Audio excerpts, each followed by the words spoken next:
Coucou tout le monde, je vous retrouve pour la guidance du 14 au 20 avril 2025. J'espère que vous allez bien. Le mois d'avril est vraiment un mois de changement intense et je vois que c'est compliqué. C'est compliqué pour beaucoup de gens. C'est compliqué pour beaucoup de gens, mais en fait pour des raisons très simples, c'est que l'attention n'est absolument pas au bon endroit. Donc effectivement, on passe à côté des choses et on a tendance à oublier le pourquoi du comment, on va dire, ou en tout cas par quelle phase on est censé passer. Je vais commencer par la lecture des cartes. On va encore laisser les cartes parler parce que parfois ça vaut mieux et je compléterai avec ce que moi-même j'expérimente en ce moment. Donc, cette semaine, j'ai utilisé l'oracle du Pays des Merveilles et c'est pas anodin que je l'ai utilisé. Je l'ai utilisé parce que je sens qu'il y a beaucoup d'ombre en ce moment et beaucoup de difficultés à y faire face et à regarder vraiment les choses et les situations telles qu'elles sont. Je donne juste un exemple et Dieu bénisse aussi dans vos échanges des fois parce que vous me donnez des clés en fait, mais... Hier, j'ai une amie qui me dit « Moi, je veux la paix, je veux juste la paix. » Mais en fait, quand elle m'explique sa problématique, je comprends qu'elle veut pas la paix. Elle veut que les choses, elles se passent comme elle l'a décidé. Et je rappellerai juste, en préambule de cette vidéo, que la paix, c'est savoir composer avec ce qui est. C'est pas avoir une vision des choses et se profiler dans cette vision des choses. Ça veut pas dire que votre vision des choses est fausse pour autant. Mais ça veut dire que pour qu'il y ait la paix, il faut acceptation de tout ce qui se passe, de tout ce qui est. Même s'il y a des choses qui vous mettent dans l'inconfort, même s'il y a des choses qui vous dérangent, même si vous êtes face à des comportements qui vous interrogent ou qui vous font vous dire « Je comprends pas ce qui se passe là, c'est étrange ». Donc du coup, voilà. Préambule. La carte du début de semaine avec l'oracle du Pays des Merveilles, c'est la carte « Suivez vos propres conseils ». Je vais vous la lire. Suivez vos propres conseils. Ayez confiance en vous. Vous savez ce qui vous convient le mieux. Nous pouvons parfois nous sentir submergés, comme si la seule chose à faire était de nous effondrer, de pleurer, de nous replier sur nous-mêmes. Surtout si nous avons commis une erreur de jugement. Cela est pourtant compréhensible, il est important de nous autoriser à exprimer qui nous sommes et ce que nous ressentons. Cependant, une fois qu'Alice a pleuré au sujet d'une situation apparemment insoluble ou de l'oubli de quelque chose de très important, elle comprend que continuer de pleurer ne servait à rien. Reprendre le contrôle de ses émotions la ramène à un état d'esprit plus clair, qui lui permet de contempler ce qu'il serait plus judicieux de faire ensuite. Chaque fois que vous faites une erreur, il peut être utile de commencer par exprimer votre chagrin ou votre regret pour la difficulté que vous avez créée. Mais une fois cette tristesse exprimée, continuer de vous lamenter ne vous mènera à rien. Il vaut mieux suivre l'exemple d'Alice, pleurez tout votre sou, puis arrêtez-vous, écoutez votre bon sens et suivez vos propres conseils. Cette carte signifie que vous savez ce qu'il vous faut faire. Retrouvez un esprit clair, vous recentrez et vous ancrez dans le moment présent afin de pouvoir envisager la prochaine étape. Retrouvez un esprit clair, vous recentrez et vous ancrez dans le moment présent. Cette carte indique également que vous savez ce qui vous convient le mieux et que vous vous donnez souvent d'excellents conseils que vous suivez pourtant rarement. Retrouvez votre calme, réfléchissez bien au problème, cessez de vous blâmer et suivez vos propres conseils. Que vous conseilleriez ? Que vous conseillez ? Je vais pas y arriver. Quel conseil vous donneriez si vous étiez votre meilleur ami ou un parent attentionné ? Ce positionnement vous permettra de vous conseiller sans vous critiquer trop sévèrement. Alors soyez tolérant envers vous-même et suivez votre bon sens pour vous sortir de ce mauvais pas. Divination, tendance à se critiquer sévèrement pour toute erreur commise, attente personnelle non satisfaite causant une tristesse inconsolable. Prenez du recul, retrouvez votre clarté d'esprit et écoutez votre guide intérieur personnel qui vous propose des solutions très pratiques. Bon. Il y a des petits trucs qui me chagrinent. Il y a des petits trucs qui me chagrinent en ce moment. Parce que je vois beaucoup de gens être dans une course inlassable à la solution. On veut des solutions. On veut des solutions. Attention, toujours, vous le savez, hein, quand je vous dis des choses, ça parle de moi aussi. Hein. Je suis pas exempte de quoi que ce soit. Mais je vois beaucoup de gens courir après les solutions. Ils veulent des solutions, des solutions, des solutions, des solutions. Alors ils demandent. Moi, ça fait 15 jours là que je croule sous les demandes. Vraiment. Vous voyez bien, depuis quelques jours, je suis moins sur les réseaux. Mais je suis moins sur les réseaux parce que je croule sous les questions.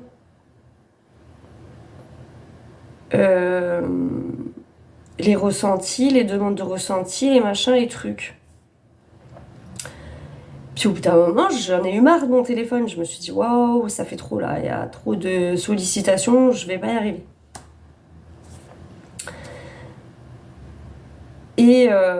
Et en même temps, à chaque fois, je retrouve le même principe. C'est-à-dire que là, par exemple, je suis en gros questionnement. Je vous ai pas proposé les questions du jeudi aujourd'hui.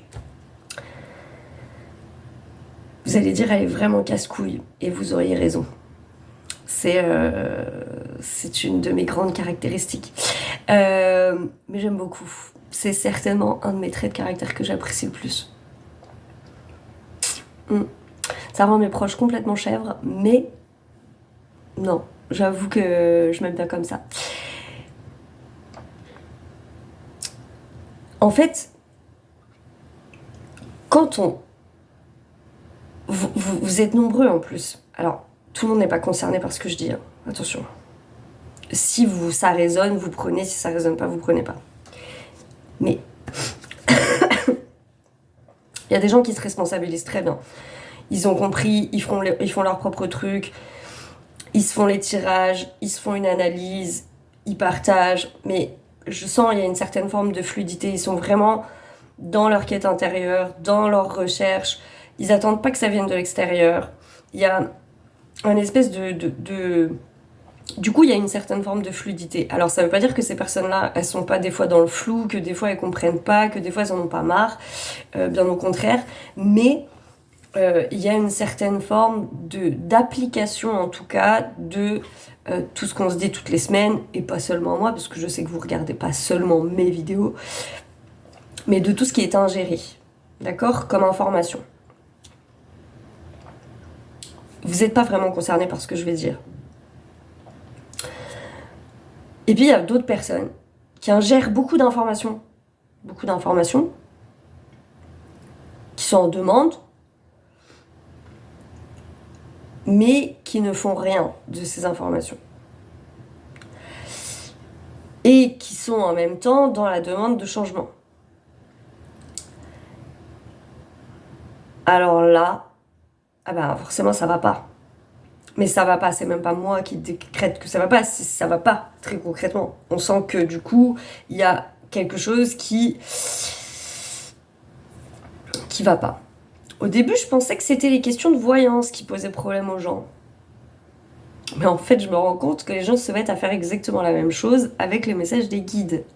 C'est-à-dire que, encore une fois, si je me retrouve toutes les semaines à avoir les mêmes questions, les mêmes questionnements, je le vois parce qu'en fait, je vois que si les messages changent d'une semaine à l'autre, c'est que la personne, elle a avancé d'une semaine à l'autre. Si la personne n'a pas avancé d'une semaine à l'autre, alors je sais pas. J'ai réfléchi beaucoup en ce moment. Je me dis, est-ce que c'est le concept de gratuité ? Parce que je retrouve cet esprit de consommation absolument immonde. Ça me dégoûte. Je vais pas vous mentir, je peux pas. Parce que du coup, il y a des fois, j'ai même pas de merci, j'ai que dalle. Voilà. Alors pour la majorité, attention, hein, vous me dites merci, vous êtes gentil ou tout, pas de souci. Et puis, un autre phénomène que j'ai observé, qui m'a un petit peu questionné, c'est que vous le savez, vous me connaissez maintenant, peut-être je le fais à tort, j'en sais rien, mais en tout cas, je propose 2 temps. Le lundi soir et le jeudi sur les questions. Je me retrouve à avoir beaucoup de questions en dehors de ces temps-là, en fait. Et vous, quand vous m'envoyez un message, je pense qu'il y a peut-être des choses que les gens percutent pas, mais vous m'envoyez un message, mais parfois dans la même journée, j'ai 10 personnes qui vont faire la même chose et qui vont m'envoyer un message, une demande de ressenti,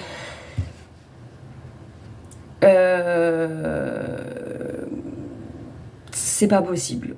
Alors je me suis dit, si ça se passe, c'est que j'autorise quelque chose que je devrais pas autoriser. Parce que là, je me sens trop sollicitée. Et en plus, pas toujours pour les bonnes raisons. Pas toujours dans un sens où c'est juste. Parce que c'est sûr que si c'est une question que je reçois, bon bah, c'est facile. Mais quand ça commence à devenir 10 personnes dans la même journée, sachant que j'ai mes journées, que je travaille, c'est-à-dire que je fais des choses dans ma journée, j'ai quand même mon fils à m'occuper. Donc, je me dis pourquoi ça sort des temps, qu'est-ce qui se passe, je cherche à comprendre. Tout en voulant mettre mes limites, parce que tout ça, c'est mon énergie qui est en train de fuiter, littéralement. Et que je refuse, mais je refuse, hein, c'est un refus catégorique, et c'est pas facile, c'est un vrai défi. Je travaille sur les réseaux, mais je refuse de passer ma vie sur mon téléphone. Vraiment, c'est pas possible. Et vous le savez, j'arrête pas de vous le dire. Le but pour moi, c'est que les gens soient autonomes. Pourquoi ? Parce que c'est la seule solution. C'est la seule solution. Il n'y en a pas d'autre, j'arrête pas de l'entendre. Voilà. Donc, cette intuition, tout ça, va falloir commencer à s'écouter sévèrement quand même. Mais ce que je vis, je vois tellement d'autres personnes dans la spiritualité le vivre. Il y a toujours les contes, au bout d'un moment, vous les voyez faire des pauses. Je parle pas de vacances, mais vous les voyez faire des pauses. Pourquoi ? Parce qu'il y a une espèce de sursollicitation comme ça. Et pourquoi ? Parce qu'au final, il y a des résistances chez les gens. Je suis désolée, je me répète beaucoup, mais je rappelle que le paradigme change et que ce paradigme y mène à l'autonomie. Mais réel, hein, je veux dire réel, il mène à l'autonomie et il mène à vraiment changer radicalement de manière de faire, de manière de fonctionner, etc., etc. C'est normal que ça soit brassant, c'est normal que ça soit compliqué, c'est normal, d'où ma réflexion la semaine dernière, on vit tous le même processus. Parfois je reçois des choses et je ne comprends pas. Je ne comprends pas ce que je reçois. Et je me dis, pourquoi je reçois ça ? Je pose la question, j'obtiens pas de réponse, parce que ils aiment bien nous apprendre la patience. Et je reçois le message quand je m'y attends le moins. En fait. Moi, je peux pas vous dire autre chose que ce que je vis moi-même. Les questions de l'ordre, quand est-ce que ma situation... observez les formulations de questions. Observez davantage, en fait, vos fonctionnements, vos manières de réagir, Là encore, je vous dis quelque chose que j'essaie de m'appliquer. C'est pas juste une morale pour faire la morale. Vous écoutez beaucoup de spiritualité. Si vous n'appliquez pas ce que vous écoutez, ça n'a aucun sens. La spiritualité doit être incarnée dans la matière. Qui dit qu'elle est incarnée dans la matière ? Qui dit qu'à chaque fois que vous avez une situation, vous devez l'observer d'un point de vue spirituel et pas d'un point de vue matière. Donc, je suis confrontée à une situation, ok, qu'est-ce que cette situation, elle me demande de regarder, de voir, de comprendre. Et tant que ces questions-là, elles n'ont pas été répondues intérieurement, la spiritualité, pour ça, on a toujours ce questionnement-là. C'est du travail, c'est pas du travail. Là, moi, j'ai envie de dire, si, c'est du travail. C'est un travail personnel qu'on doit tous faire sur soi-même. Je suis pas psy, ça c'est clair que je suis pas psy, j'ai pas le diplôme. Mais je considère mon travail exactement de la même manière. Est-ce que quand vous allez chez un psy, vous êtes dans la consommation ? Non, en fait.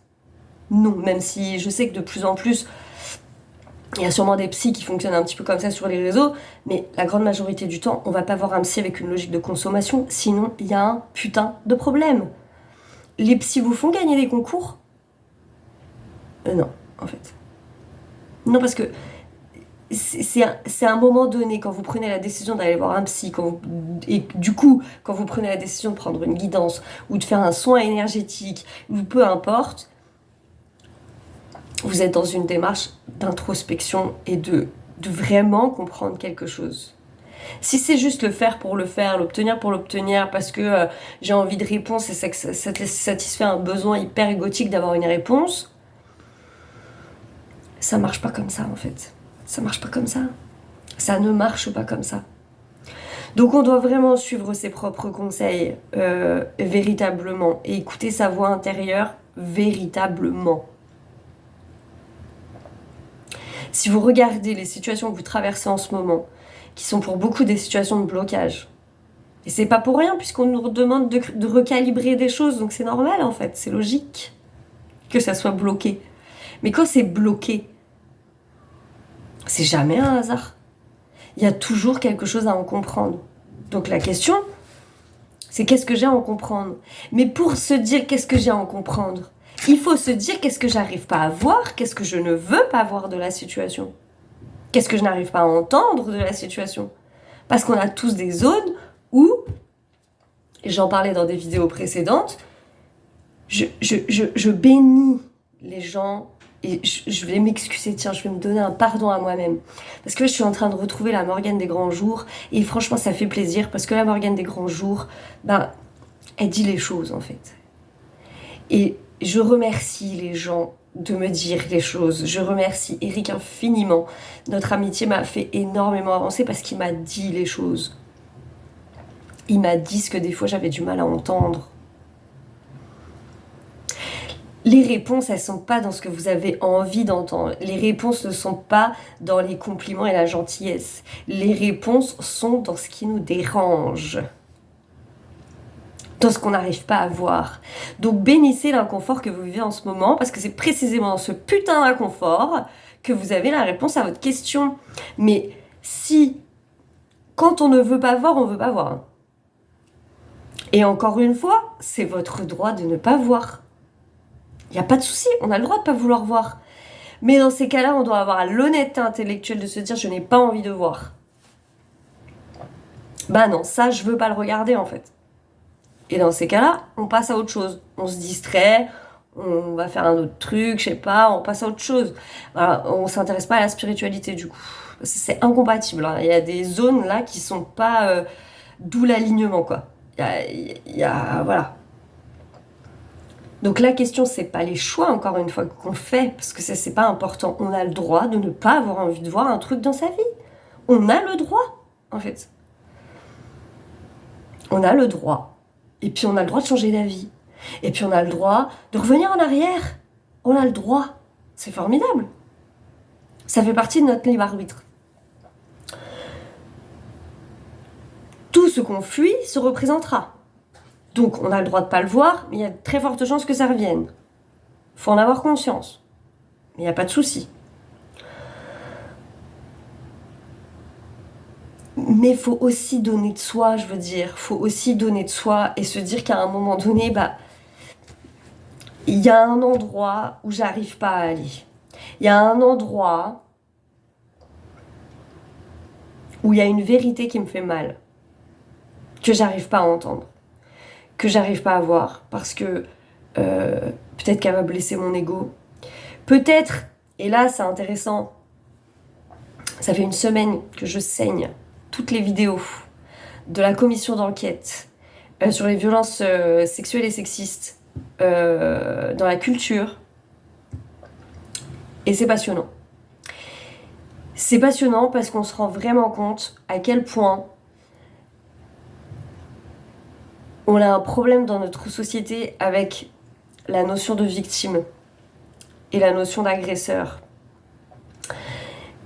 On a vraiment un problème là-dessus. En écoutant ces vidéos, je vous invite vraiment, si ça vous intéresse, à les regarder.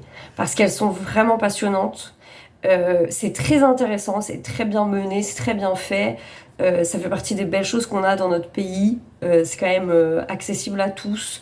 Je crois vraiment que collectivement, on doit avancer sur ces questions-là.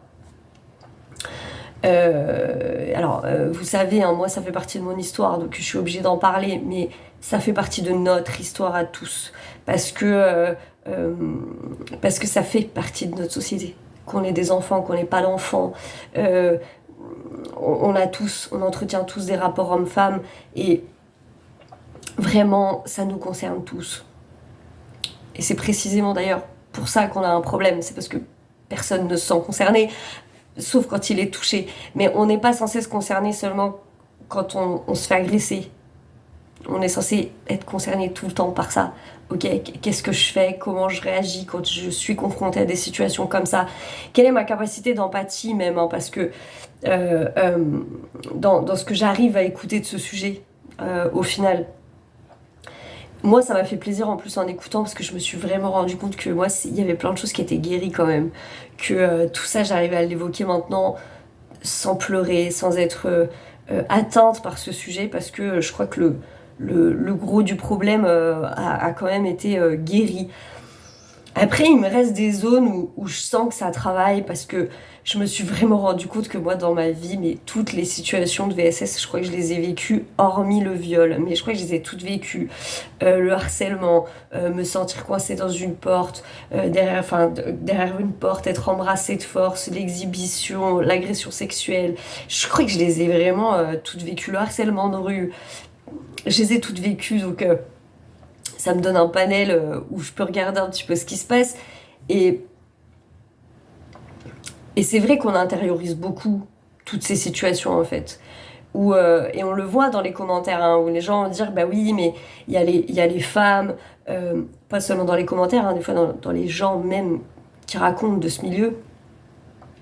Il y a les femmes fortes et puis il y a les femmes faibles, alors que dans une même vie, on peut être forte et faible à des moments où à un moment donné, bah oui, et puis je compose avec quoi? Je me suis rendu compte que, bah oui, moi aussi, des fois ça m'est arrivé d'accepter des choses parce que au final, je me sentais bloquée dans une situation et je savais pas comment m'en dépêtrer et me dire, bah ouais, mais là je suis sur mon lieu de travail, mais si je suis sur mon lieu de travail, du coup, c'est délicat, comment je me comporte, qu'est-ce que je fais, je peux pas vraiment envoyer chier la personne parce que je vais avoir un problème, donc je me dépatouille comme je peux, mais en me dépatouillant, je concède avec quelque chose avec lequel je devrais pas concéder, et toutes ces situations en fait qu'on intériorise complètement. Ah, encore, j'ai entendu beaucoup de gens me dire, mais moi, j'ai pas vécu de traumatisme, j'ai pas été maltraitée. Je le rappelle, parce que très souvent, en fait, je me rends compte que les gens qui me disent ça, en fait, il y a des situations de maltraitance, mais qui les analysent pas comme de la maltraitance. Donc ça aussi, c'est en train d'avancer dans notre société. C'est pas pour rien qu'il y a autant de vidéos, autant de sujets, autant de choses autour de la maltraitance. Pourquoi est-ce qu'il y a autant ces débats sur l'éducation positive, pas positive? Parce que on est en quête collectivement de savoir, mais finalement, c'est quoi la maltraitance? Où est-ce qu'elle se place? Et ça, moi, je l'ai vécu, hein, dans le cas de mon agression, où la majorité de mon entourage, il y a beaucoup de gens qui m'ont déçue, pour autant à qui je n'en veux pas, mais qui m'ont déçue parce que je me suis sentie, c'est certainement la période de ma vie où je me suis sentie le plus seule, en fait. Parce que quand je me suis fait agresser, soit les gens sont restés silencieux parce qu'ils savaient pas quoi me dire, et ce silence, il est hyper violent. Il est hyper violent parce il nous renvoie à nous-mêmes, il nous renvoie au fait que c'est nous le problème, parce que je suis en train de parler d'un truc qui met mal à l'aise. Ça met mal à l'aise les gens, en fait. Ça met mal à l'aise les gens. Et ce malaise-là, bah, il renvoie la victime à sa responsabilité. Je suis en train de dire un truc qui met mal à l'aise, donc ce que je dis, c'est pas bien. Il y a eu les gens silencieux, il y a eu les gens qui m'ont renvoyé la faute à moi-même, en me disant bah ouais, mais t'étais habillée comment et pourquoi t'étais dehors et qu'est-ce que t'as fait et qu'est-ce que t'as dit, parce que forcément ça émanait de moi, j'avais forcément créé la situation alors qu'absolument pas. Et tout un tas de réactions qui sont toutes plus lunaires les unes que les autres, en fait, et qui relativiser, c'est-à-dire me dire ouais, mais vraiment c'était pas un viol, Morgane, je veux dire relativise, euh, alors que je persiste et je signe, hein, faut pas s'intéresser qu'à l'étape du viol, faut s'intéresser à ce qui se passe avant. Et ce qui se passe avant, c'est effectivement toutes ces situations-là. Toutes ces situations, on se retrouve coincé dans des situations avec des hommes plus ou moins conscients, d'ailleurs, des choses. La logique du gentil, du méchant. Moi, je me suis déjà retrouvée coincée dans des situations avec des mecs ultra féministes. et militants, des mecs ultra gentils et qui pour autant l'agression sexuelle, la ligne est très fine, hein. Très fine. Hein. Je sais pas si c'est pas les pires, la vérité. Hein. Et on intériorise tout ça. En tant que femme, on a beaucoup de mal à s'entendre sur ces sujets-là. C'est très difficile. C'est pour ça que moi, j'ai jamais voulu entendre parler de sororité, parce que on le voit que quand on commence à énoncer ces questions-là, ça commence à... Le transgénérationnel, il commence à poser questions. On commence ça commence à se prendre la tête un peu, on n'est pas toutes d'accord. Les choses qu'on tolère, les choses qu'on tolère pas, les choses qui sont inadmissibles, notre vision de la femme, notre vision du corps, notre vision de la sexualité, notre vision des droits, tout d'un coup ça devient compliqué. Moi j'ai toujours été intimement convaincue qu'on n'arriverait pas à convaincre les hommes tant qu'on n'arriverait pas à s'entendre nous-mêmes. Hein. Je vois pas comment c'est possible. Et ça nous renvoie, toutes ces situations, au statut de victime. Mais ce truc-là, c'est ce que vit le féminin sacré dans le collectif. Donc ce truc-là, cette notion de victimisation, les hommes aussi la vivent. Parce que les hommes aussi, ils sont victimes de certaines choses dans ce processus. Il y a des gens qui n'arriveraient pas à entendre ça, j'en suis désolée, mais les hommes se retrouvent aussi victimes dans ce processus. Victimes parce que, je le rappelle encore une fois, ce sont des femmes qui élèvent ces agresseurs, ce sont des femmes qui élèvent des hommes. Des femmes qui ont eu elles-mêmes des situations de maltraitance multiples. Voilà. Et pourquoi j'en reviens à cette notion de maltraitance ? Parce que une mère trop aimante, qui a tendance à un petit peu être enfermante, à être contrôlante, mais elle est aimante, hein. Elle est aimante. Jamais, au grand jamais, elle ne tapera son enfant. Jamais. Mais elle est étouffante. Elle est... oppressante dans son rapport à la maternité. Elle est contrôlante. C'est de la maltraitance. En fait, c'est de la maltraitance. Il suffit pas. La maltraitance, pour ça... on revient à l'essence de ce que je disais depuis que j'ai commencé cette chaîne. Hein. Notre rapport à la violence. Qu'est-ce que c'est que la violence pour nous ? Moi, je l'ai beaucoup déconstruit cette notion, parce qu'en parlant avec les gens, je me rendais bien compte que ce qui est la violence pour moi n'est pas de la violence pour l'autre. Pour beaucoup, une claque, un coup de poing, c'est de la violence. Oui, factuellement, c'est le cas. Moi, comme j'ai été habituée au coup, c'est quelque chose que j'ai connu, c'est pas des choses qui me choquent, c'est de la violence. Mais la violence, moi, qui me fait le plus mal, qui me bouleverse les tripes, c'est la violence silencieuse. Quand on ne réagit pas face à une situation d'agression, quand on nous répète quelque chose qui est de l'ordre de l'agression, qu'on ne voit pas certaines choses, c'est ultra violent et pourtant aucun coup n'a été porté. Donc, questionnons ce rapport à la violence dans nos sphères intimes. Je parle pas au niveau du collectif là, je parle vraiment dans nos sphères intimes. Ce rapport à la violence, ce rapport à la victime. Quand est-ce que je me suis sentie victime dans ma vie ? Homme, femme, hein, on a tous des moments où on s'est senti victime d'une situation, d'une personne dans nos vies.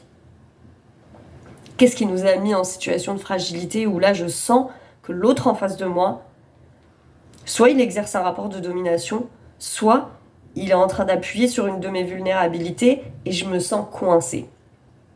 Autre chose, en regardant ces vidéos qui m'a vraiment percutée, c'est cette notion où... alors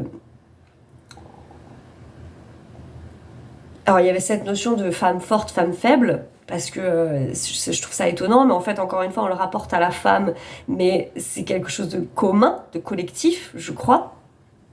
Je rappelle vraiment que les hommes et les femmes sont porteurs des deux énergies, donc c'est important. Ce qui travaille chez la femme travaille aussi chez l'homme, juste à des niveaux différents, d'une manière différente, mais ça travaille aussi.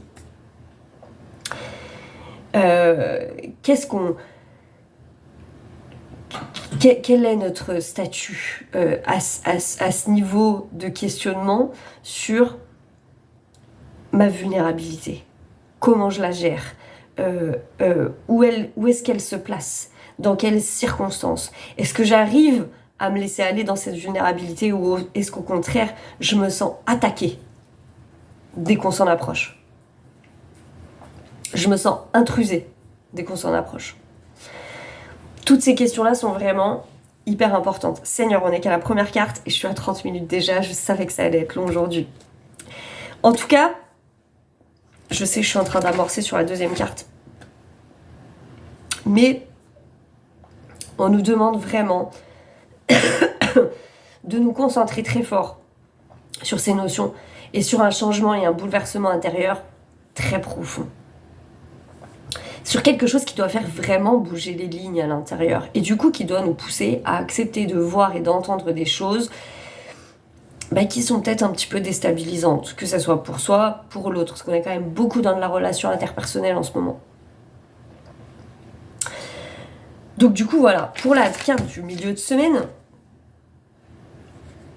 c'est la carte changer en une nuit. Il y a une idée que j'ai perdue mais j'arrive pas à la retrouver. Bon c'est pas grave, elle reviendra. Vous avez rapidement changé. On retrouve cette notion de changement, de notre rapport au changement. La plupart du temps, les changements se font discrètement. Un petit changement par-ci, un petit ajustement par-là. Jour après jour, nous évoluons en douceur vers une version très différente de nous-mêmes. Mais à certains moments, c'est comme si nous avions été transformés en une nuit. Notre journée peut tout à coup et sans aucun avertissement devenir complètement loufoque. Et ça, en ce moment, c'est très à propos. D'où la notion de permissivité et d'acceptation de changement de ce qui se passe. C'est pour ça que dès qu'on va crisper sur des zones, dès qu'on va essayer de retenir quelque chose, j'arrête pas de le dire, mais ça va devenir comme ça là. Vraiment, ça va devenir compliqué. Notre journée peut tout à coup, et sans avertissement, devenir complètement loufoque. Pour Alice, et peut-être pour vous aussi, puisque vous venez de tirer cette carte, tant de choses semblent avoir changé en un instant que le monde en est brusquement sans dessus-dessous. Ou peut-être dans le bon sens, après tout. Mais nous n'avons pas eu le temps de nous habituer à cette nouvelle réalité, à notre nouvelle façon d'être, ni aux règles du monde dans lesquelles nous vivons.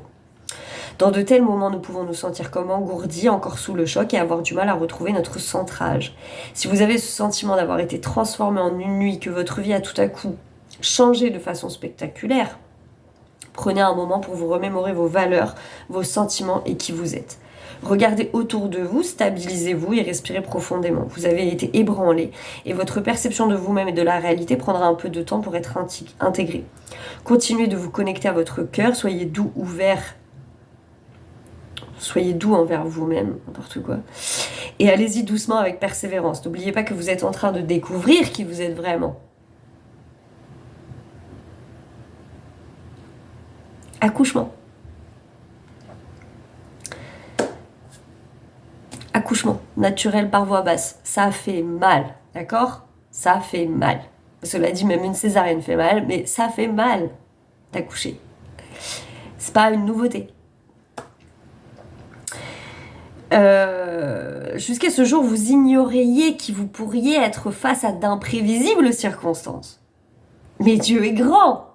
Mais Dieu est grand, les amis. Comment voulez-vous découvrir qui vous êtes dans le confort de votre vie habituelle? Je ne sais pas. Je ne sais pas. C'est impossible. C'est comme être enfermé dans une pièce et refaire toujours la même chose. On n'apprend rien. Là, on vous met dans de nouvelles circonstances, avec des trucs what the fuck. J'avoue, c'est un peu... Ok. Mais c'est une véritable occasion que les lignes, elles changent. Tout ce que vous avez demandé depuis des années en vous disant « Mais ma vie, c'est de la merde, je veux changer », c'est là, en fait. Donc c'est un putain de cadeau. Il faut déjà le voir comme ça. Maintenant que tant de choses ont changé, vous en apprenez beaucoup plus sur vous-même et avec le temps, cela vous enrichira énormément, n'est-ce pas? Donc, En milieu de semaine, on est sur du changement soudain et inattendu. Des nouvelles surprenantes, des révélations, des adaptations aussi à des nouvelles situations. C'est une opportunité et encore une fois, ça vient questionner ce changement. Forcément, ça peut aussi nous renvoyer à putain mais qui je suis du coup, parce que là on a beaucoup de pertes de repères en ce moment, beaucoup, et ça c'est normal, faut le laisser faire, ça fait partie du processus. Donc c'est normal d'être perdu, c'est normal de se dire attends, je croyais être ça, du coup là apparemment non, ok, mais du coup pourquoi, comment, c'est normal, c'est vraiment normal. Et c'est important de laisser faire. C'est important. Et la carte pour la fin de semaine, c'est le choix.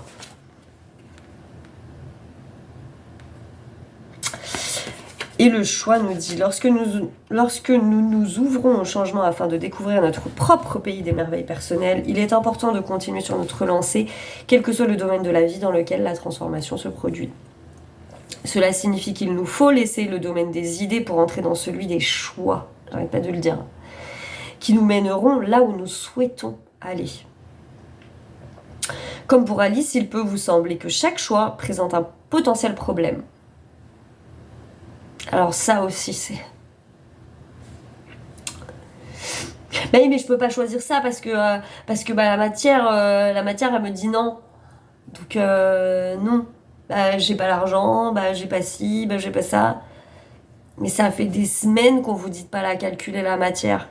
Ça fait des semaines qu'on vous dit vous ne devez être concentré que sur vos visions intérieures et ce que vous rêvez le plus. Donc qu'est-ce que vous venez me parler de la matière? Je m'en tamponne de la matière. La matière, elle vous dira non. Tu veux travailler avec les animaux? Non. Tu veux trouver l'amour de ta vie? Non. Tu veux être riche? Non. La matière, elle vous dira que ça. Pourquoi vous me parlez de la matière? Je m'en fous, moi, de la matière. Elle m'intéresse pas. Et elle devrait pas vous intéresser non plus, en fait. C'est toute la subtilité de ce qu'on traverse. Vos rêves.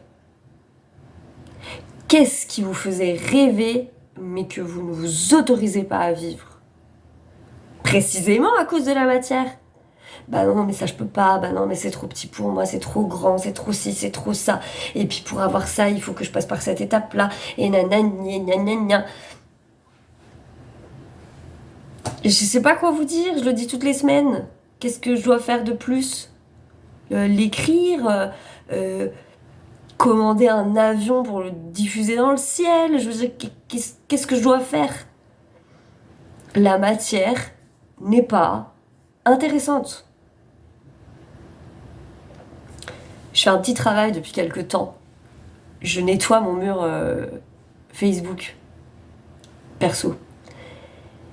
En nettoyant mon mur, je me rends compte que 2020-2021, très active à raconter de la merde. Et je regarde toutes les publications. Et qu'est-ce que je vois? En fait, exactement les mêmes publications qu'aujourd'hui.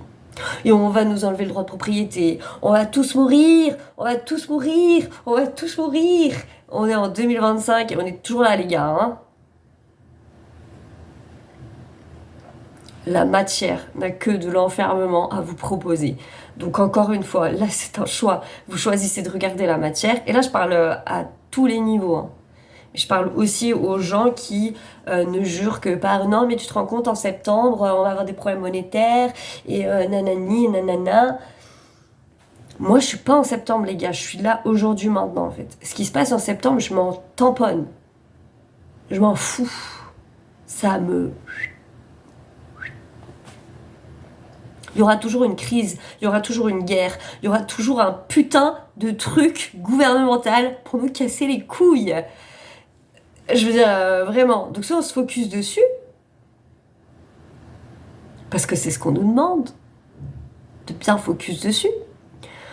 Ou alors on se dit que... Vas-y, je m'en fous, de toute façon, au pire. On verra bien quand ça se passera. N'est-ce pas? Donc c'est très important.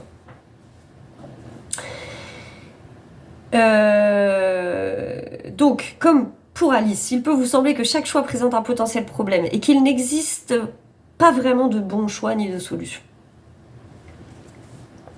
Chaque porte est verrouillée, très souvent parce que on la verrouille. Pardon, quand même. Qu'est-ce que j'ai mis comme propre verrou? Bah, y a personne qui rentre dans ma maison, je comprends pas.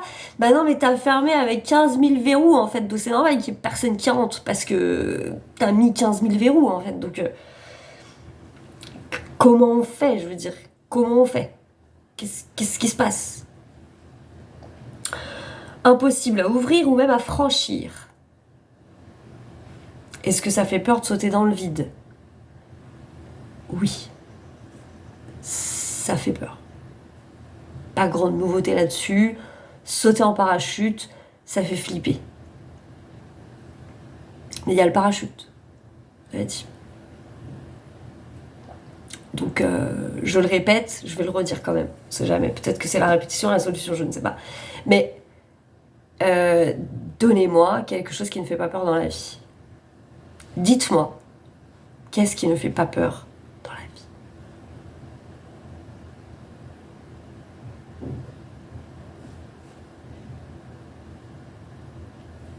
Vivre en soi, ça fait peur. Vivre fait peur. Mais Alice n'avait pas encore trouvé le chemin. Vous êtes également en voie pour trouver le moyen de libérer les opportunités faites pour vous. Il se peut également que divers tests de courage révèlent la clé de la porte qui vous permettra d'entrer au pays des merveilles. En cet instant, tous les choix s'offrent à vous. Chacun d'entre eux peut sembler présenter un ou plusieurs inconvénients ou obstacles. Et pas des moindres, souvent. Et vous pouvez avoir l'impression que si vous ne savez pas comment vous rendre de l'autre côté, c'est peut-être que vous n'êtes pas finalement fait pour y aller. Ah oui, c'est trop facile. Bon bah j'arrive pas, donc je lâche l'affaire parce que... de toute façon, c'est fermé, j'y arriverai pas. Là, il y a une fenêtre, il y a une fenêtre, il y a un passage, il y a quelque chose. Tout est dans le qu'est-ce que vous voulez. Si tu veux vraiment un truc dans la vie, tu le prends, en fait. Si t'attends 15 000 autorisations, 15 000 machins, 15 000 trucs, 15 000, sachant que tu vas parler sur ton passage à 15 000 personnes qui ont peur de leur ombre, littéralement, bah tu feras jamais rien, ma cocotte. C'est tout. Moi, je me revois, quand je décide de reprendre mes études de psycho, je n'ai absolument aucun encouragement. Mais quand je dis aucun, c'est aucun. Tous les gens ils me disent ah mais ce secteur il est super bouché, ah mais t'es sûr reprendre tes études, ah mais gna gna gna. Bon, au final la question elle s'est même pas posée. Je l'ai fait ce défi, je l'ai relevé, point barre, on passe à autre chose en fait. C'est tout.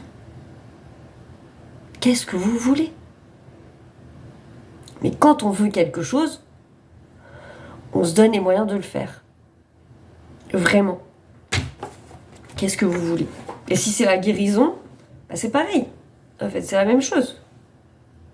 Il y a un moment donné, c'est une question de détermination et de volonté. On ne peut pas enlever cette donnée-là. On ne peut pas l'enlever. C'est impossible. Il y a toujours... C'est toujours multifactoriel. Il y a toujours plusieurs réponses. Il y a toujours plusieurs solutions. Il y a toujours, quel que soit le problème. Et quand on n'en voit pas, c'est parce que c'est notre cerveau qui est bloqué sur un truc. Et il tourne en rond dessus. C'est un petit peu monotache, notre cerveau. Il est un petit peu compliqué. Donc on ouvre.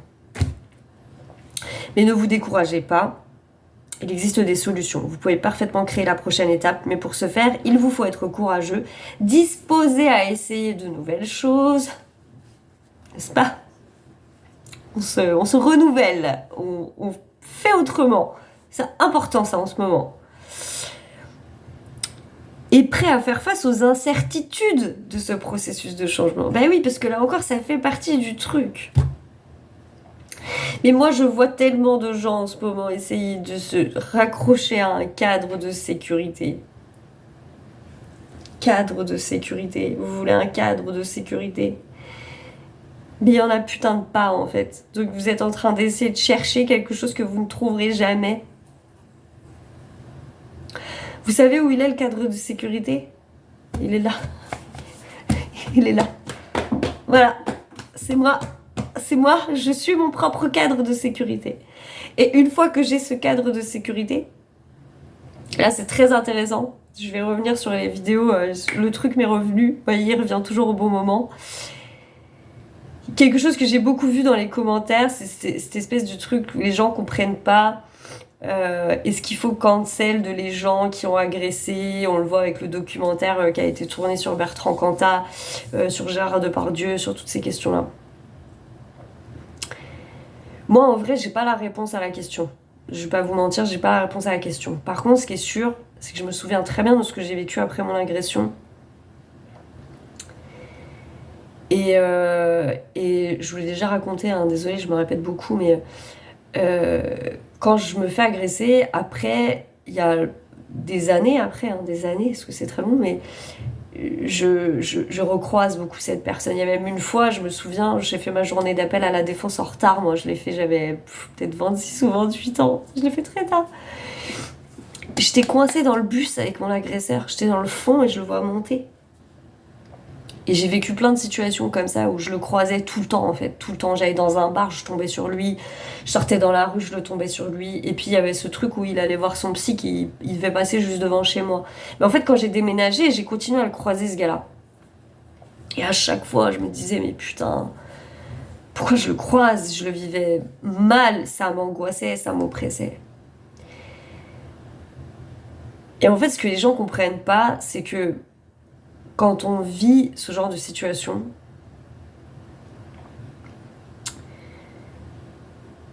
ça nous plonge dans une insécurité profonde. Mais je crois qu'on ne peut pas la comprendre si on ne l'a pas vécue.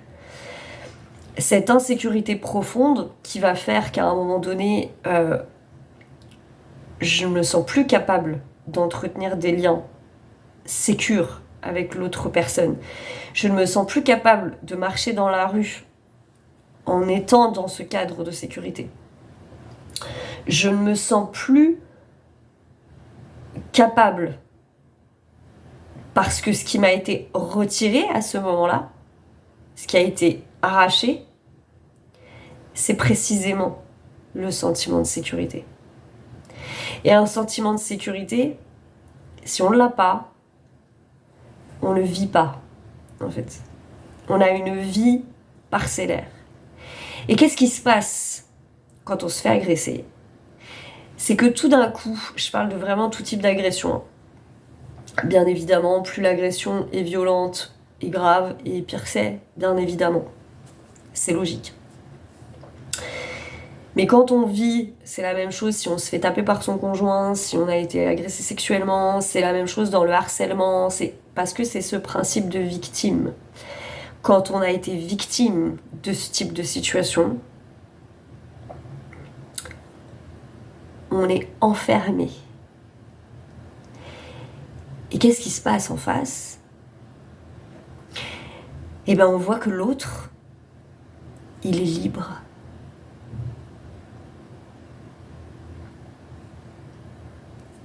Il est libre. Moi, il y avait une condamnation, hein.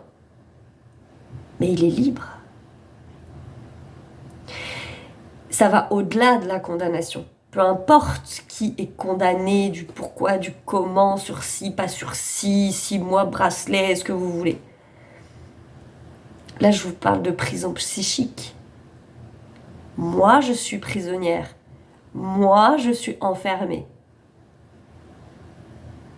Dans la violence de ce que, en tant que victime, je viens de vivre. Et lui, il n'est pas victime. Donc, il est libre.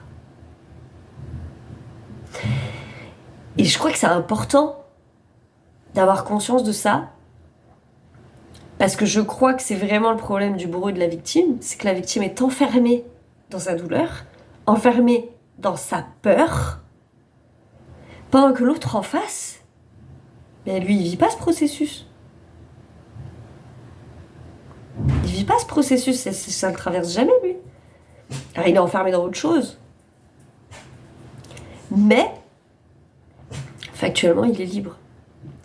Et c'est précisément cette dissonance qui est difficile à gérer pour les victimes. Et je crois, en tout cas c'est ce que j'ai traversé, que c'est à la victime de comprendre, et ça on s'en rend compte quand il y a les jugements en fait, d'où l'importance de porter plainte, je le répète encore et je le répète parce que je sais pas qui c'est qui me regarde, mais s'il y a des personnes, allez porter plainte, ayez ce courage, même si c'est très dur, hein, je confirme que c'est très dur, je crois pas que c'est beaucoup changé, c'est très dur, mais ayez ce courage, parce que dans ce processus, vous allez apprendre tellement sur vous et sur la situation. Vous allez apprendre tellement sur vous et sur la situation. Et vous allez apprendre ça, que peu importe la condamnation, vous continuerez de vous sentir enfermé. Et lui, il sera toujours libre.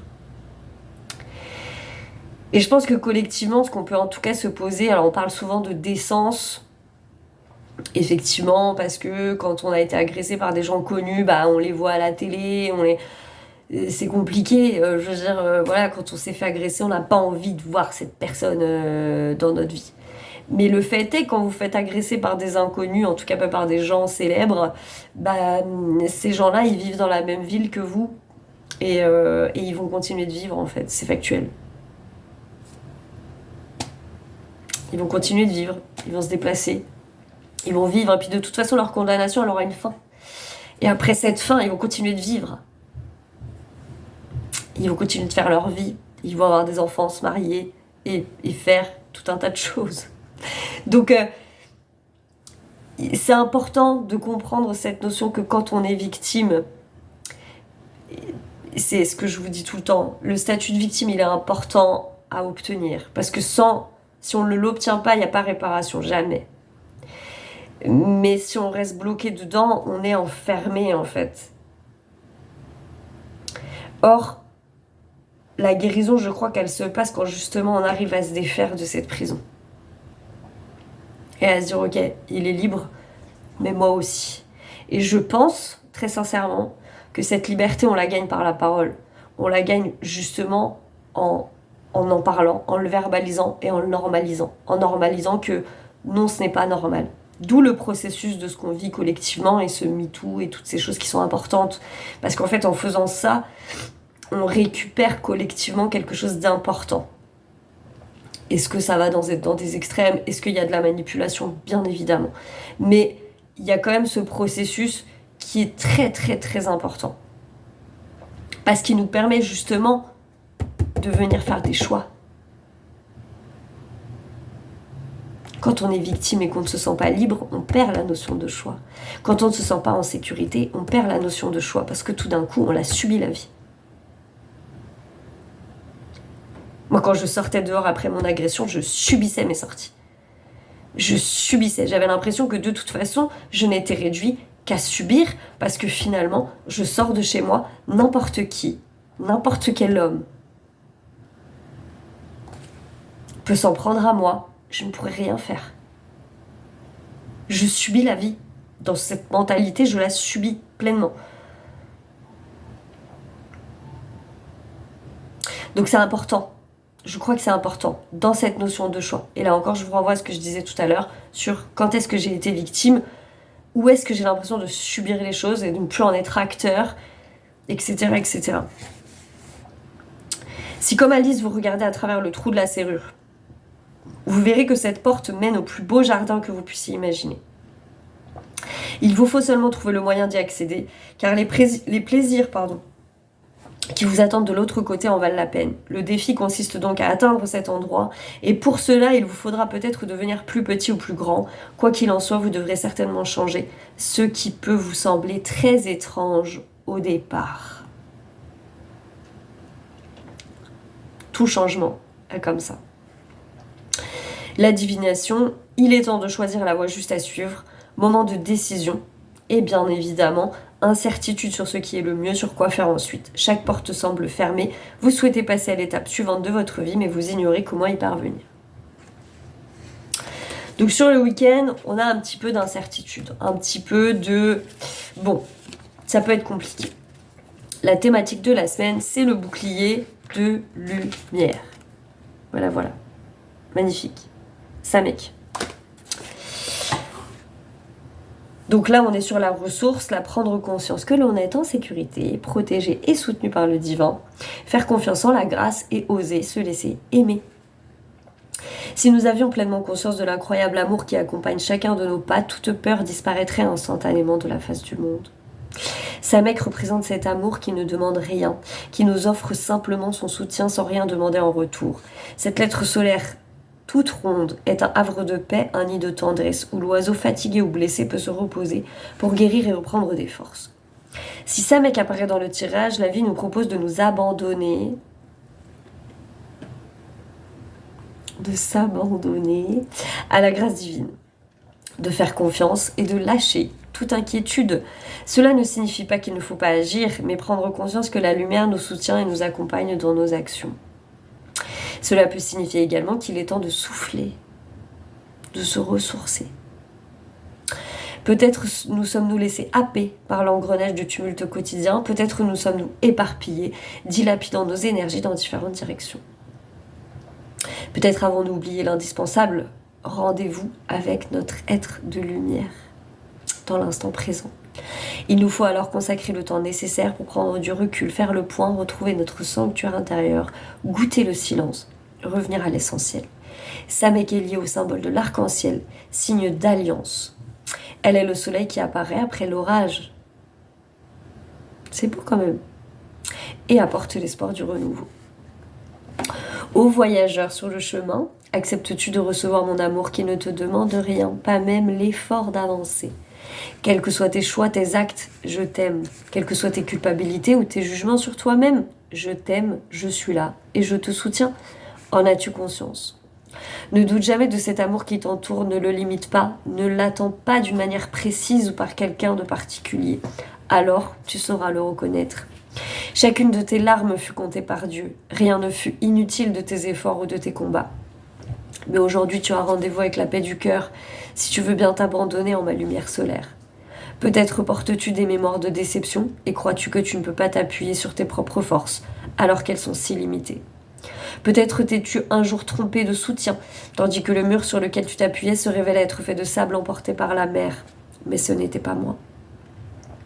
Le soutien que je t'offre ne peut faillir, car il s'appuie sur le roc de l'éternité. Je te connais intimement bien-aimé, et mon amour pénètre toutes les régions de ton être si tu veux bien t'y abandonner. Oui, repose-toi en mon rayonnement, guerrier fatigué. Tu n'as plus besoin d'armure, je serai ton bouclier de lumière. Non pas pour te séparer des autres, mais pour t'unir à la vie. Il n'est pas si facile pour un être humain de se tenir debout dans ce monde en transition. Accepte tes limites, dépose toutes tes images de perfection sans te juger. Ose être un enfant qui joue et s'émerveille facilement dans la joie simple d'être vivant. Et viens me retrouver dans le secret de ton cœur. Je suis le rayon de soleil qui traverse tes nuages intérieurs, le sourire aimant de la vie. Je suis plus puissante que tout ce qui pourrait t'effrayer, en toi ou autour de toi. Ressens ma présence, unie à moi, tu es invincible et en paix. Ton chemin n'est pas terminé, mais apprends à en apprécier chaque étape. Ne recherche pas l'accomplissement immédiat. Accepte d'être un enfant qui retrouve la joie parce qu'il se sent en parfaite sécurité, accompagné par ses parents divins. Voilà. Sur ce, ça fait 1 heure, donc je m'arrête là.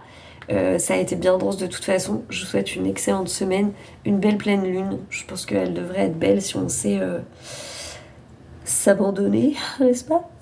Et voilà, je vous embrasse très fort.